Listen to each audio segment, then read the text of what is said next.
Imagine being chosen for your beauty, elevated into the sultan's palace, dressed in silks, promised a future of power. Then imagine that same beauty becoming a curse, your face slashed, your body bound in a sack, your life erased in silence. For countless concubines, this was reality. They were not remembered as women, but as property. Discarded when no longer useful, their suffering hidden in history's shadows. Empires rise on power, but their cruelty is buried in silence. Do not let these stories be forgotten. Subscribe, share, and keep history's darkest truths alive. The imperial harem of the Ottoman court remains one of the most misunderstood institutions in history. To outsiders, it appeared to be a hidden world of luxury, where hundreds of women lived among marble halls, perfumed gardens, and jeweled chambers. Yet for those who lived within its confines, the harem was less a sanctuary than a gilded prison. Its walls represented not only wealth, but also the absolute control of the sultan over every life contained within. The harem was not merely a private residence for the sultan's wives and concubines, it was a political machine. Women were brought from across the empire and beyond, captured in wars, purchased in slave markets, or gifted by foreign rulers. Once inside, their lives were stripped of personal freedom and redefined by a single, brutal reality: their worth existed only as long as they pleased the sultan. Youth, beauty, and obedience became currencies of survival. Those who failed to maintain them were discarded like worn garments. For favored concubines, the harem could offer unimaginable elevation. Some rose to the title of Hasaki Sultan, the sultan's chief consort, wielding immense political influence. But for every woman who ascended, countless others were condemned to obscurity. When their youth faded or the sultan's desire waned, they became invisible. Within the hierarchy of the harem, invisibility was often a death sentence of another kind. The methods of discarding concubines varied, but the cruelty was constant. Some were quietly dismissed and sent to distant provinces, forced into marriages with minor officials as a means of erasing their presence from court. For others, the punishment was more direct. They were locked away in the harem's inner chambers, stripped of the luxuries they once enjoyed, their days reduced to endless silence. In a society that valued women almost exclusively through their proximity to power, this erasure was a form of living death. The women lived under the shadow of constant fear, for the sultan's displeasure could mean more than banishment. Whispers circulated of velvet sacks used for strangulation, of bodies carried under the cover of night to the waters of the Bosphorus. These stories served as reminders that life within the harem was never secure. One misstep, one rumor of betrayal, or one decline in beauty could end in suffocating silence. Even for those not executed, the psychological torment of waiting, knowing that at any moment they could be discarded, was itself a form of torture. Behind the beauty of the palace walls, cruelty was institutionalized. The very architecture of the harem reflected control. Latticed screens ensured that the women could observe the outside world, but never touch it. Their voices were muted, their movements restricted, their fates dictated by the sultan's gaze. The women became both prized possessions and expendable objects, their humanity buried beneath the machinery of empire. The political dimensions of this cruelty cannot be ignored. Concubines were often pawns in dynastic struggles. A woman who bore a son could gain significant influence, but she also placed herself in danger. Rival mothers fought for their children's survival, and concubines, who failed to produce heirs, were quickly pushed aside. The harem thus became a battleground of silent rivalries, where betrayal and manipulation were as common as prayers and perfumes. To historians, the stories of discarded concubines reveal more than just personal tragedies. They expose a broader truth about the Ottoman system. Power demanded both beauty and obedience, and when either faded, cruelty filled the void. These women, remembered only in fragments and whispers, embody the darkest side of imperial control. Their lives illustrate how empires sustained themselves not only through armies and conquests, but also through hidden acts of dehumanization carried out behind closed doors. What makes these stories haunting is not only the violence itself, but the deliberate silence that surrounded it. Executions were often carried out without witnesses, the bodies disposed of discreetly, the names erased from records. The absence of their voices in history is itself a testament to their disposability. We know them not as individuals but as collective shadows, existing only as examples of how absolute power could annihilate identity. The Ottoman harem may glitter in popular imagination, but its golden screens concealed horrors that still resonate with disturbing clarity. The discarded concubines, forgotten, silenced, and erased, remind us that beneath the grandeur of empire lay cruelty disguised as order. Their stories, though muted by time, echo in every marble wall and silent corridor that remains. Behind the golden screens of the Ottoman harem, beauty was both a gift and a curse. For the women who lost it, cruelty became their only inheritance. Their silence, preserved in the shadows of history, stands as a chilling reminder. Power does not forget to punish those it no longer desires. Among the punishments devised within the Ottoman court, few were as chilling in their elegance as the sack of silence. It was an execution method designed to uphold the illusion of order, to extinguish life without spectacle. Where European rulers burned or beheaded their enemies before crowds, the Ottoman Sultans' harem employed a quieter cruelty. Discarded concubines who posed a threat, or simply ceased to matter, were strangled with a silken cord, their bodies sealed inside a velvet sack, and carried to the waters of the Bosphorus. The symbolism was deliberate. Blood was considered unclean in the palace. By killing without shedding a drop, the Sultan preserved the sanctity of his court. The method also ensured secrecy, no screaming, no evidence, no public defiance. A woman might vanish overnight, her absence explained only by rumor. For the Sultan, the act was both practical and symbolic, disposing of danger while reminding those who remained that beauty, loyalty, and life itself were temporary privileges.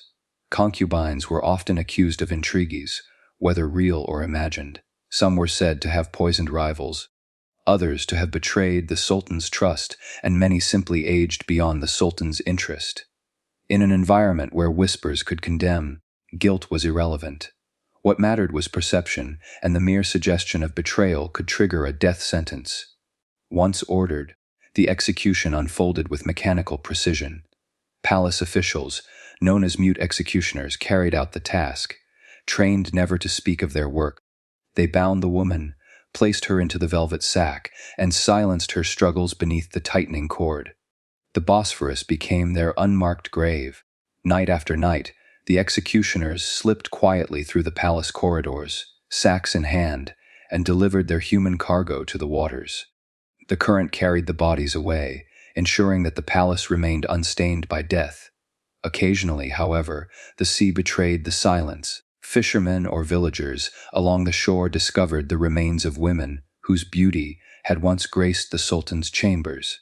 These discoveries fueled whispers of horror that spread through Istanbul, though few dared speak of them aloud. The velvet sack itself carried a symbolic weight. Velvet was a material associated with wealth and refinement, yet here it became a shroud of suffocation. What had once clothed the women in splendor now delivered them to death. The contrast between the softness of the fabric and the brutality of its purpose reflected the dual nature of the harem itself. Luxury masking cruelty, elegance concealing violence. For the women of the harem, the sack was not merely an execution method, it was a looming threat. Its very existence served as psychological control. Every concubine knew that disobedience or decline could end with suffocation and silence. This awareness instilled obedience, ensuring that even those who resented their captivity rarely voiced defiance. In this way, the sack functioned as much as a tool of terror as it did a method of death. The secrecy of these killings has obscured their true scale. Historians cannot say how many women perished this way, for official records rarely acknowledged their deaths. What is known is that the practice persisted for centuries, applied not only to concubines, but occasionally to princes and officials deemed dangerous. Yet it was within the harem that its use became most insidious, targeting women whose lives had already been stripped of freedom. For them, the sack was not a punishment for crime, but a final reminder of their disposability. The emotional cruelty of this method lay not only in the act of killing, but in its deliberate erasure. The women were not granted graves, prayers, or remembrance. They were swallowed by the Bosphorus, their identities dissolved in water. In a society that valued legacy and honor, this absence was itself a form of annihilation. To be forgotten was to be erased from existence, and the sack ensured that these women remain nameless shadows in history. Even today, the velvet sack haunts the memory of the Ottoman court. Tourists admire the palaces with their glittering domes and gardens, yet the stories of the women who suffocated in silence remain hidden beneath the surface. Their deaths remind us that power often cloaks its violence in ritual, disguising cruelty as necessity. Behind every glittering empire lies a trail of erased lives, each one silenced not by thunderous executions, but by the quiet tightening of a cord and the plunge into dark water. The velvet sack preserved the palace's purity, but erased the humanity of its victims. Strangled in silence, cast into the Bosphorus, the discarded concubines of the Ottoman court remind us that sometimes the most horrifying punishments are not those shouted before crowds, but those carried out in whispers, never meant to be remembered. In the shadows of the Ottoman palace, beyond the gilded halls and perfumed gardens, lay one of the empire's most haunting forms of punishment, the cage. Unlike the swift suffocation of the velvet sack, the cage did not end life, it suspended it. Those sent here were neither executed nor free. They existed in limbo, locked away from the world, condemned to be forgotten by time and by themselves. The cage was not a single room, but a system of confinement, a collection of isolated chambers where discarded concubines and sometimes princes were sealed away. The women who once shared laughter, rivalry, and intrigue within the bustling harem now faced a silence so profound it became a torment of its own. Cut off from voices, touch, and the passage of ordinary life, their minds bore the weight of slow disintegration. For a concubine, this punishment was uniquely cruel. These women had been trained to dazzle, to sing, to dance, to charm, to speak with wit and allure. Their entire existence had been constructed around the idea of being seen, admired, and remembered. In the cage, all of this vanished. No audience, no sultan, no rival concubines remained. Beauty became irrelevant, and with irrelevance came erasure. The psychological torment of the cage was relentless. Days blurred into weeks, weeks into years. Without clocks, windows, or human company, time dissolved. Some women reportedly stopped speaking altogether, their voices fading from disuse. Others succumbed to madness, pacing endlessly within the confines of their chamber, whispering prayers or hallucinations into the darkness. For many, death arrived not by execution, but by the gradual decay of body and mind. This punishment also carried symbolic weight. To live in the cage was to serve as a living ghost, a reminder to others of the fate that awaited those who displeased the sultan. The concubines who remained in the harem knew that at any moment they too could vanish, not into death, but into silence. The fear of being erased without a trace kept them obedient, their ambitions tempered by the specter of confinement. Though less physically violent than drowning or strangulation, the cage inflicted a cruelty that was arguably greater. A life stripped of purpose and companionship became a slow form of execution, one carried out through neglect rather than force. For the empire, it was an efficient solution. No blood was spilled, no scandal emerged, and the woman's existence was effectively erased without the noise of death. Accounts of the cage are fragmented, for official records seldom spoke of such punishments. Yet oral histories and the writings of foreign visitors to the court offer glimpses into this dark reality. Some noted the pale, silent figures who occasionally emerged after years of confinement, women whose eyes no longer met others, whose hands trembled as though unused to touch, whose very presence seemed spectral.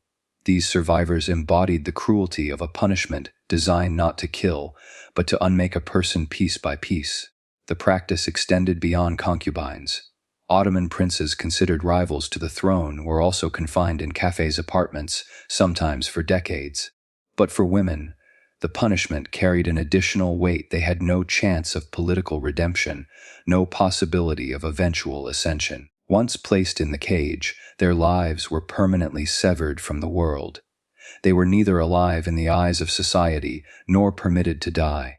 They existed only as forgotten shadows in the empire's hidden machinery of power. The tragedy of the cage lies not only in the suffering it inflicted but in its success. By silencing and erasing, The empire ensured that few personal accounts survived. The voices of these women were deliberately muted, leaving behind only faint echoes in the records of outsiders. What remains is a haunting reminder of how cruelty can operate not only through violence but through silence, not only through blood but through the deliberate denial of human connection. The cage stands as one of the most disturbing symbols of Ottoman power. It was a punishment that killed without killing, that destroyed without spilling blood. It illustrates how empires wielded cruelty with precision, using not only weapons but the absence of life's most basic necessities: companionship, time, and remembrance. Death in the velvet sack may have ended life swiftly, but the cage ended it slowly, cruelly, and invisibly. Those who entered became living ghosts, forgotten by the court, erased from history, and swallowed by silence. Their torment lingers as a chilling reminder that sometimes the most horrifying punishment is not death itself, but being condemned to live without being remembered. The Ottoman harem was not merely a private household, it was a political institution, carefully regulated under successive sultans. Yet for all its refinement, the fate of discarded concubines was often cruel. While some were married off to high officials as a way to extend palace influence, others were subjected to fates far more degrading. Rumors circulated through the empire that women who had lost the sultan's favor were sometimes handed to the janissaries, the elite military corps that served as both protectors and enforcers of the sultan's rule. The janissaries were not ordinary soldiers. Established in the 14th century under Sultan Murad I, they were recruited through the Dev arms system, in which Christian boys were taken from their families, converted to Islam, and trained as soldiers of the state. Renowned for their discipline and loyalty, they formed the backbone of Ottoman military power.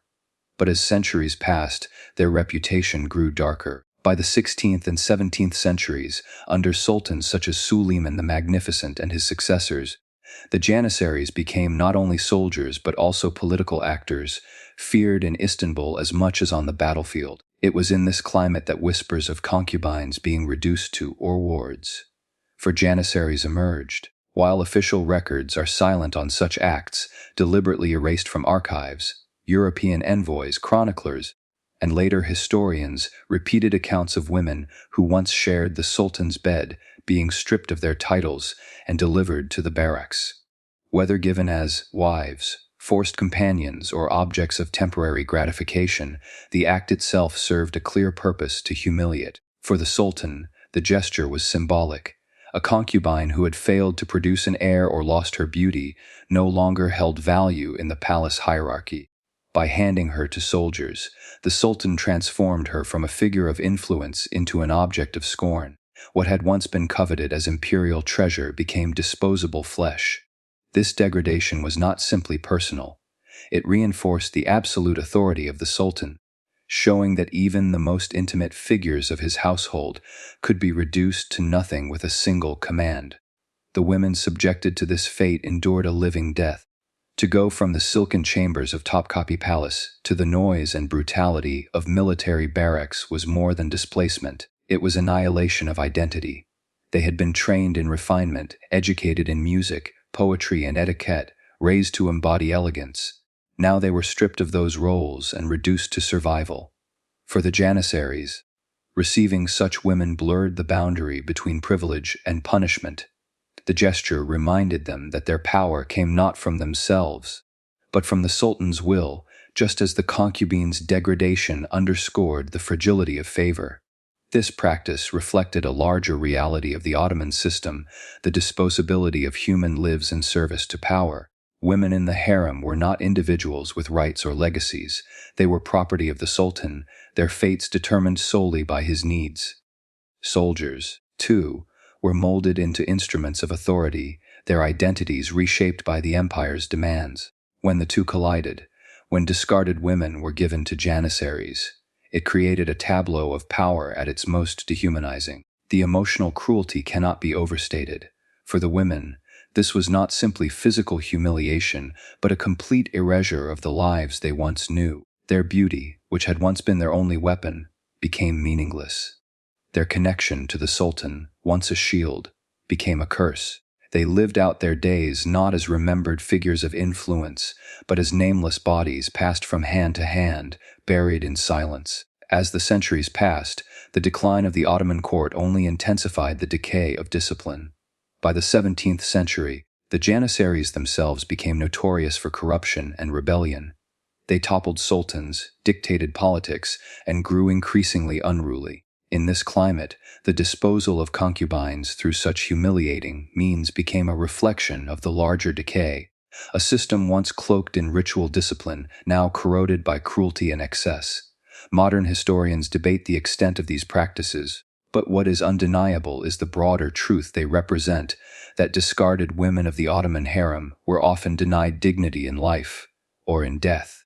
Whether drowned in the Bosphorus, locked in the cage, or handed to soldiers, they were reminders that power does not merely use, it discards.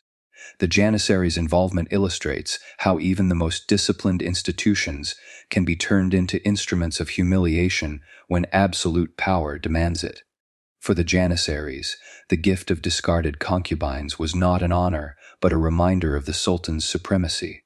For the women, it was the final mutilation of dignity. Behind the glittering facade of empire, flesh itself became currency, traded to enforce loyalty, humiliate the fallen, and remind all who served that in the Ottoman court, no life was truly their own. The Ottoman court was a world where life and death moved in silence. Unlike the blood-soaked executions of Europe, the palace of Topkapi prided itself on discretion. Death here was crafted as ritual, concealed beneath the trappings of refinement. Among its most chilling tools was poison, delivered not with violence, but with grace. For concubines who had lost their value or posed hidden threats, a poisoned cup often decided their fate. The bathhouse or hammam was central to harem life. It was a place of ritual purification, where women gathered to cleanse, socialize, and prepare themselves for the Sultan's gaze. The air was thick with steam, scented with oils and herbs. Yet beneath this atmosphere of luxury lay the possibility of death. Concubines suspected of disloyalty or simply no longer desired were sometimes served a final drink here, sherbet laced with poison, or delicacies infused with death. It was an execution disguised as indulgence. This method of punishment carried a cruel symbolism. The bathhouse was a space of rebirth, where the body was washed and renewed. To introduce poison into this setting was to corrupt that ritual at its core. What should have been cleansing became corruption. The woman's final breath mingled with steam, her collapse explained away as weakness, her death attributed to fate rather than command. In this way, the Sultan preserved both his dignity and the illusion of natural order. Poison offered advantages that strangulation or drowning could not. It left no visible wounds, no marks to betray violence. The concubine's body could be carried away without suspicion, her death recorded as illness. In a palace where appearances mattered as much as authority, poison was the perfect tool. It silenced without scandal, erased without spectacle. The women themselves lived with this constant fear. Every cup, every plate, every sweet might carry the taste of death. Revelries within the harem made such paranoia unavoidable. Concubines competed for the Sultan's attention, their survival tied to his fleeting desires. To be accused of plotting, to fall out of favor, or simply to age beyond beauty was to risk everything. And unlike exile or confinement, poison left no trace of rebellion. It made death appear natural, inevitable, almost divine. Historical accounts, especially those written by foreign envoys and observers, describe the use of poisoned sherbets in the palace. Sherbet, a sweetened drink flavored with fruit or rosewater, was a common luxury. It also provided the perfect disguise. When laced with subtle toxins, it offered no warning, only a slow, graceful descent into unconsciousness. The victim might feel dizzy, collapse quietly, and die within hours. The witnesses, often servants or eunuchs, were bound by silence. The official story would never mention poison, only sudden illness. The use of poison reflected not only cruelty, but also political calculation. The harem was a battlefield of invisible wars. Concubines who bore sons could wield influence that reveled viziers. Mothers of princes became power brokers, manipulating court politics through their children.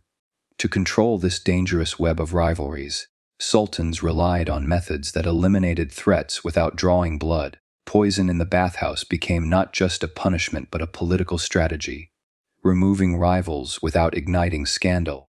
Yet the cruelty lay not only in the act but in the anticipation. To live in the harem was to live with uncertainty. Each bath, each meal, each celebration carried the possibility of hidden death. The concubines, adorned in silks and jewels, knew that luxury was no shield. They were as vulnerable in the marble chambers of the harem as they were in the sultan's private rooms. The very rituals that defined their lives, cleansing, dining, celebrating, were easily turned against them. The bathhouse setting heightened the humiliation. A woman's final moments came not in dignity, but in vulnerability, her body exposed, her strength stripped away by heat and steam. The poison transformed her sanctuary into a tomb. What had once been a place of companionship among women became an execution ground concealed beneath luxury. Her death was not only physical, it was symbolic erasure. What remains most haunting about these poisonings is their invisibility. Strangulation left whispers, drowning left bodies, but poison left nothing. The women who died this way were remembered only as rumors, their names erased, their deaths explained away as accidents. The silence was deliberate, ensuring that the cruelty could never stain the sultan's image.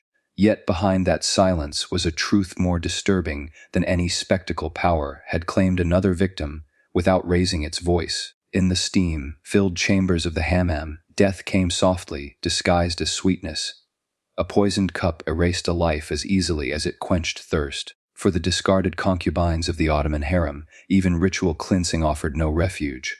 Behind marble and gold, poison turned luxury into a weapon, and silence into the deadliest form of control. The Ottoman harem was both a sanctuary of privilege and a machine of disposability. For women brought from the slave markets of Constantinople, Cairo, or distant lands, entry into the harem promised a life elevated far above their origins. Draped in jewels, housed in marble palaces, they appeared to have escaped the chains of bondage. Yet for many, this transformation was temporary. When the sultan's favor faded, their descent could be just as sudden. Some were returned, not to silence or death, but to the very markets that had first delivered them to the empire. To be sold back into slavery was not only a practical disposal, it was an act of deliberate degradation. The Ottoman palace viewed concubines as property, part of the sultan's household. When a woman lost her purpose, she could be reassigned or disposed of like any possession. But to place her once again on the auction block was to erase her years in the harem, to strip her of the fragile dignity she had built within the imperial household. It was the ultimate reminder that her identity had never belonged to her, it belonged to power. Slave markets were common across the empire, especially in Constantinople. There women from Circassia, the Caucasus, Greece, the Balkans, and beyond were sold to wealthy households or into prostitution. For a discarded concubine, return to these markets carried a cruel irony. She had once lived at the heart of empire, brushed shoulders with sultans, perhaps even borne children. Now she stood exposed, her value reduced once more to a transaction. Buyers did not care that she had once been draped in silks or walked palace corridors. They saw only flesh, priced accordingly. The degradation was sharpened by comparison. Within the palace, even a minor concubine lived among refined rituals, surrounded by luxury. She learned poetry, music, and courtly manners, all meant to heighten her allure. To be returned to the market was to have that training turned against her. Her refinement might make her valuable, but it also reminded her of what she had lost. She was no longer the sultan's possession, but once again a commodity to be bartered. The reasons for such punishment varied. Some concubines were accused of disloyalty or insolence, others simply grew old. A few bore children who died young, leaving them without protection. The palace had little interest in maintaining women who no longer served dynastic or political purposes. By selling them, the empire profited twice, first in their years of service and again in their resale. This practice revealed the cold calculation at the heart of imperial power. No life was sacred, only useful. For the women, the humiliation was devastating. Death in its silence carried finality.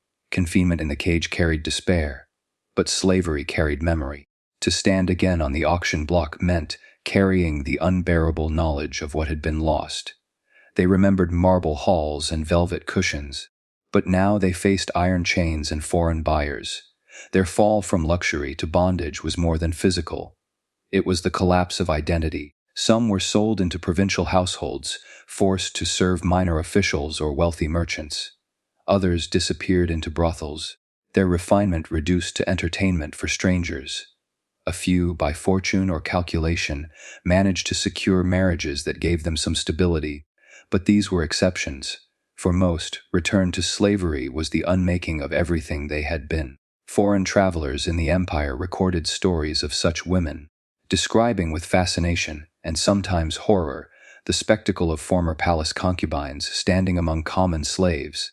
These accounts were filtered through rumor and exaggeration, but they reveal an enduring truth. The harem's discarded women did not simply vanish. They re-entered the machinery of exploitation, their fates scattered and forgotten. This practice also served a political function. By returning women to slavery, the Sultan reinforced the hierarchy of the palace. He reminded both his court and his concubines that their privileges were temporary gifts, not rights. No matter how high a woman rose, she could fall back to where she began, with chains on her wrists and strangers' eyes upon her. The lesson was clear: the harem was not a sanctuary, but a stage, and when the performance ended, the actors were discarded.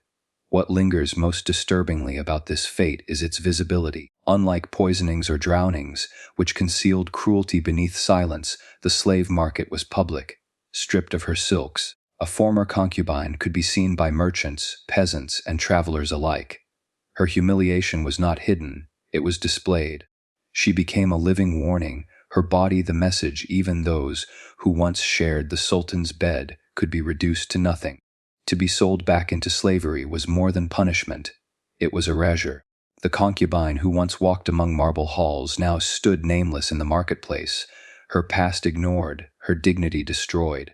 Her fall revealed the brutal truth of empire. In the Ottoman court, even those who touched the pinnacle of power remained, in the end, nothing more than property.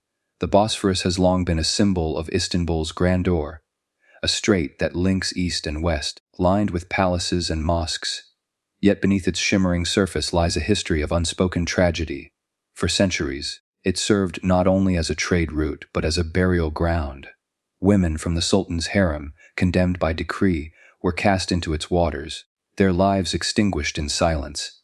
Execution by drowning was considered both practical and symbolic. The Ottomans avoided bloodshed within palace walls, preserving what they called its purity. To strangle a concubine, seal her body in a velvet sack, and cast her into the Bosphorus was to erase her completely. No grave, no name, no mourning. The sea carried her away, leaving the palace unmarked by death. The silence suited the empire's obsession with order. The practice was not rare. Ottoman chroniclers, as well as European envoys stationed in Istanbul, recorded accounts of women disappearing overnight. Fishermen sometimes found bodies washed ashore, their silk garments soaked, their faces veiled by the remnants of the sack. Rumors spread quickly, but few dared to speak openly. In a society where questioning the Sultan's will could mean death, silence was the safest response. For the women of the harem, the Bosphorus became a constant presence, both visible and threatening. From the palace windows, they could glimpse the waters glittering in the sun, but they also knew that those same waters could claim them without warning. The sight was a reminder that their beauty, their influence, even their survival depended on the Sultan's favor. The Bosphorus promised not freedom, but annihilation. The symbolism of water in Ottoman culture made this punishment all the more chilling. Water was associated with purity and renewal, with ritual cleansing in Islamic tradition. By using the Bosphorus as a grave, the empire transformed water into an accomplice of death. The drowning of concubines was cloaked in a sense of inevitability, as though their deaths were simply swallowed by nature itself. The ritual of disposal disguised cruelty as fate. Some historians argue that drowning was also political theater, though carried out in secret. The occasional discovery of a body ensured the message spread. The Sultan did not need public executions to enforce control. The mere possibility that a concubine could vanish into the Bosphorus was enough to instill obedience. Fear did the work of chains. The cruelty lay not only in the act but in its erasure. A woman drowned in the Bosphorus left no record.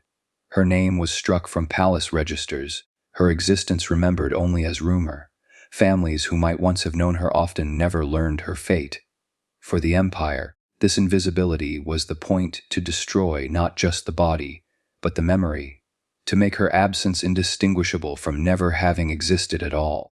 Accounts from the 17th century describe one particularly haunting episode during the reign of Sultan Ibrahim I, known as Ibrahim the Mad.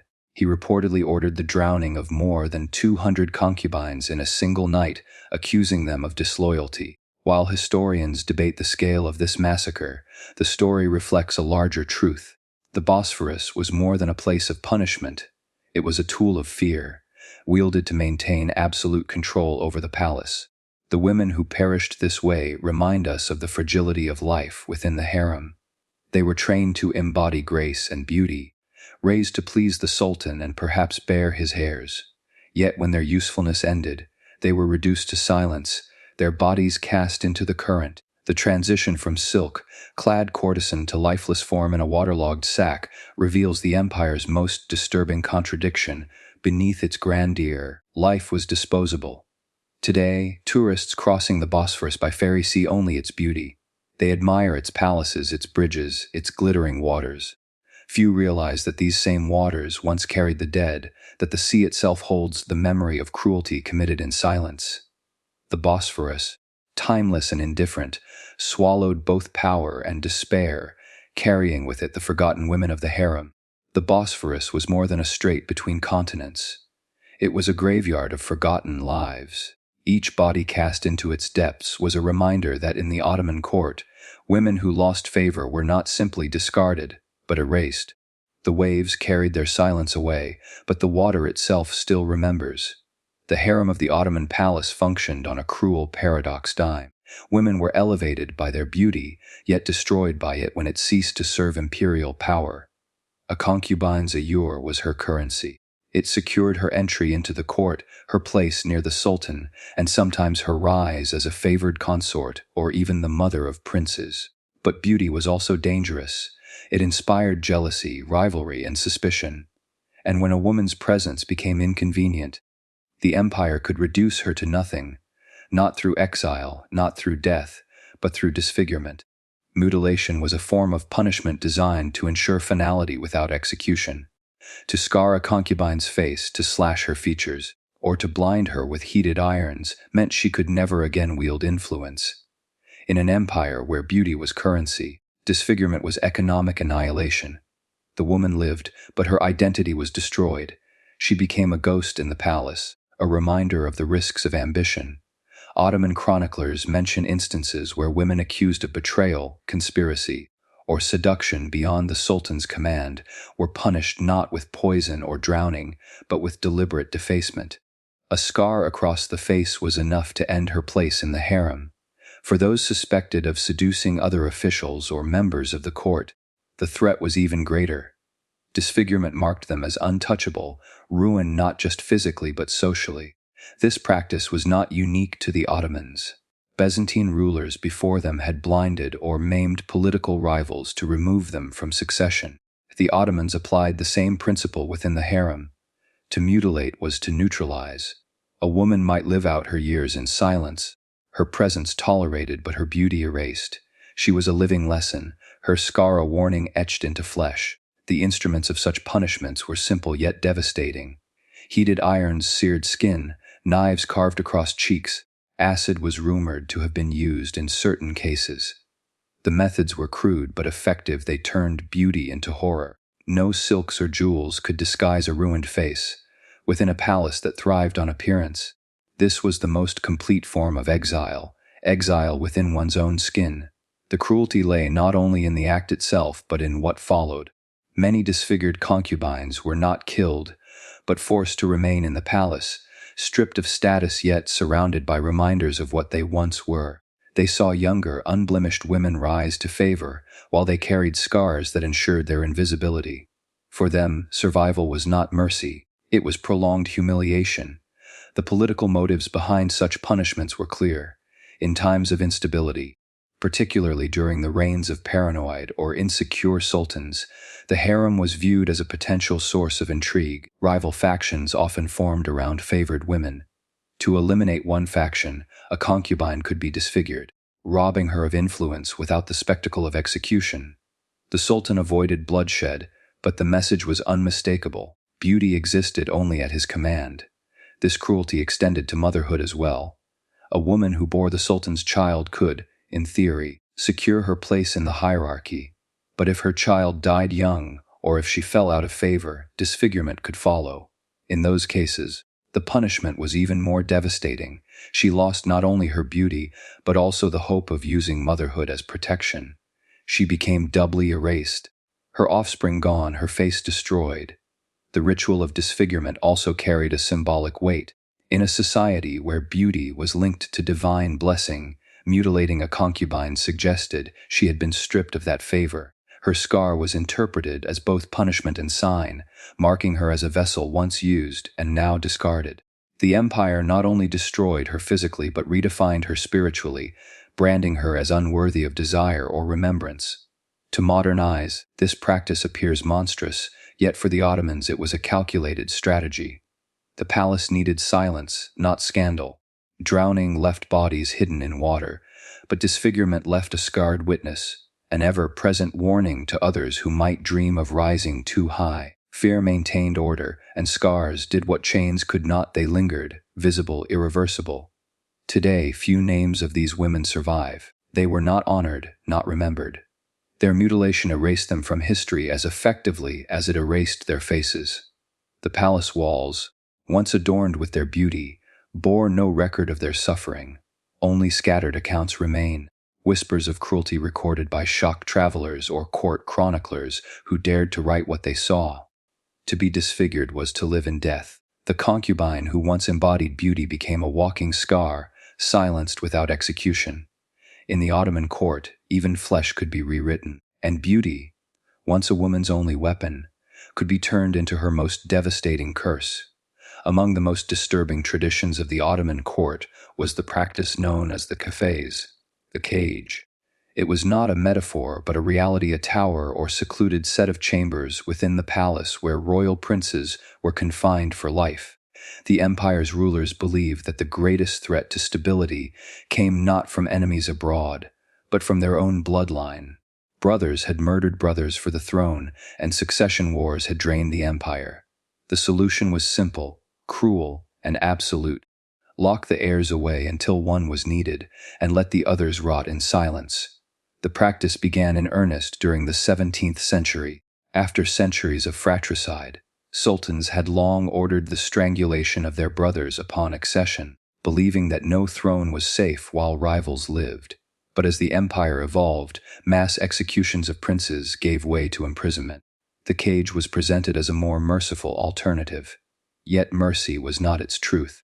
What awaited the princes inside was a slow disintegration of body and mind, a death stretched across decades. The cafes was no dungeon of stone and chains. It was a suite of opulent rooms with silks, attendants, and guarded gardens. But these luxuries only deepened the cruelty. A prince could walk, eat, and sleep, but he could not leave. His attendants were spies, his conversations monitored, his every act reduced to ritual. Forbidden from ruling, marrying freely, or even fathering children without permission, he became a prisoner of bloodline, a body preserved like an artifact, waiting for fate. The psychological toll was immense. Deprived of purpose, princes often spiraled into madness. Chroniclers wrote of men pacing endlessly, speaking to themselves, or falling into catatonic silence.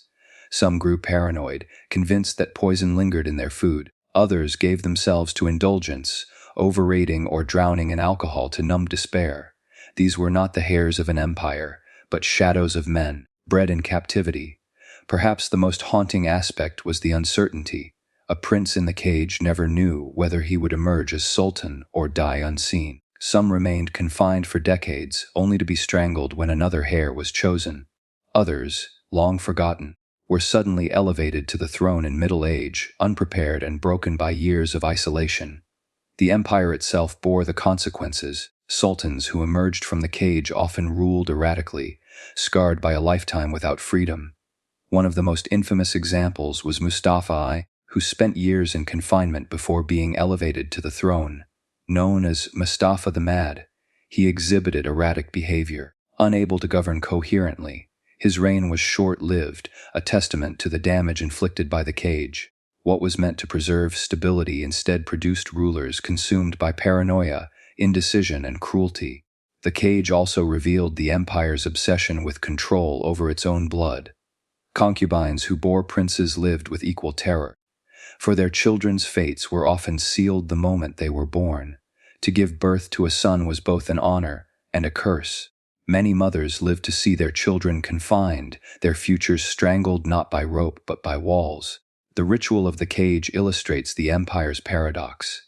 The Ottomans built a dynasty that spanned centuries, commanding vast territories across Europe, Asia, and Africa. Yet the heart of that power was defined by fear of itself. Instead of nurturing heirs, the empire caged them.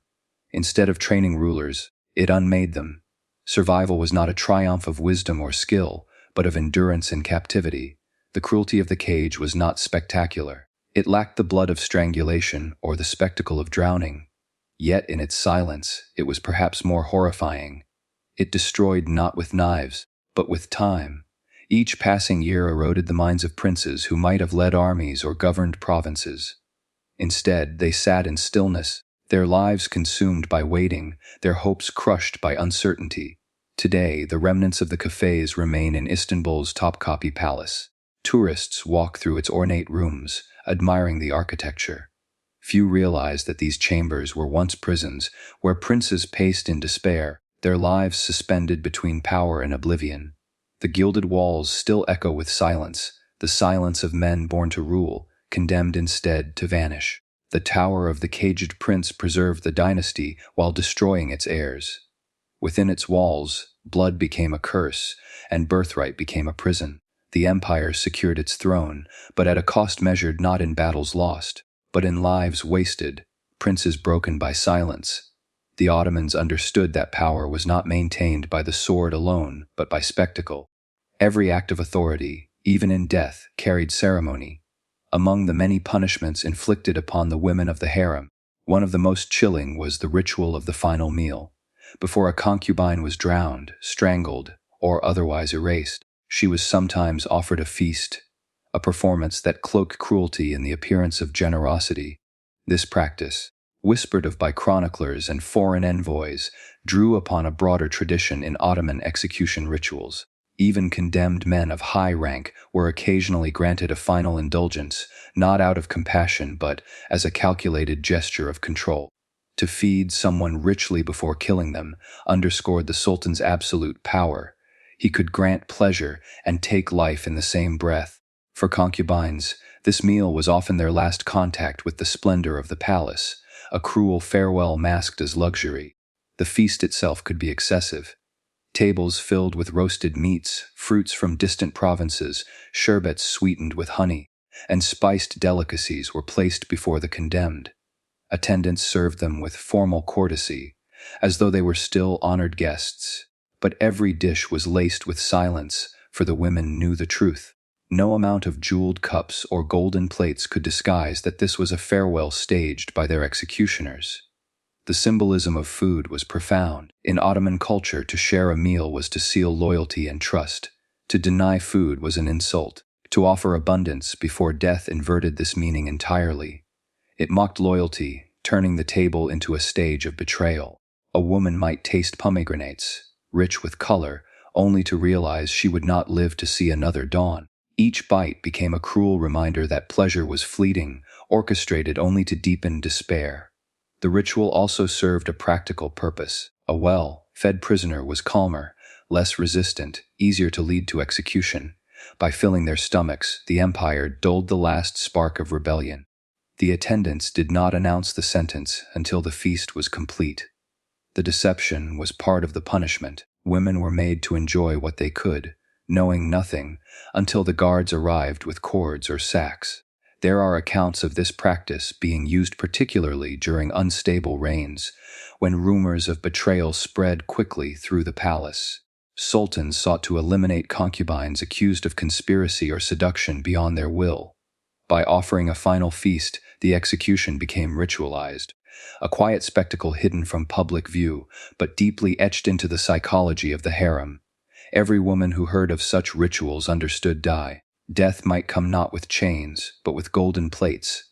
The cruelty lay not in the feast itself, but in what followed.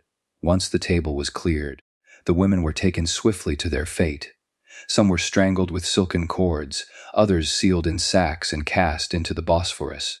The transition from splendor to death was deliberately abrupt. One moment, the scent of saffron and roasted lamb filled the air. The next, the suffocating silence of finality. The banquet was not a privilege but a reminder. It told the women of the harem that their lives, their pleasures, even their deaths belonged entirely to the sultan. To grant delicacies before annihilation was to show that nothing they possessed, not even food in their mouths, was their own. Everything was given by the empire, and everything could be taken away. To modern observers, such a ritual appears grotesque, an indulgence in cruelty disguised as civility. But within the Ottoman worldview it was order. Death was not chaos but a controlled process, staged with the same care as a ceremony of coronation. Just as the sultan's ascension required ritual, so too did a concubine's removal. The empire clothed its violence in formality, ensuring that even cruelty bore the weight of tradition. The last feast was also the final erasure of individuality. No names were recorded, no accounts written by the women themselves. Only fragments remain in the writings of envoys and historians, who saw in this ritual the cold logic of empire. The concubines who dined at their final table disappeared into the Bosphorus or the silence of palace halls, their stories swallowed like the food they consumed. The last feast was not mercy, it was mockery. A concubine's final taste of the empire's wealth was served only to remind her of her helplessness. She ate in splendor, but died in silence. In the Ottoman court, even a meal could be turned into an instrument of cruelty, and the table itself became a stage for erasure.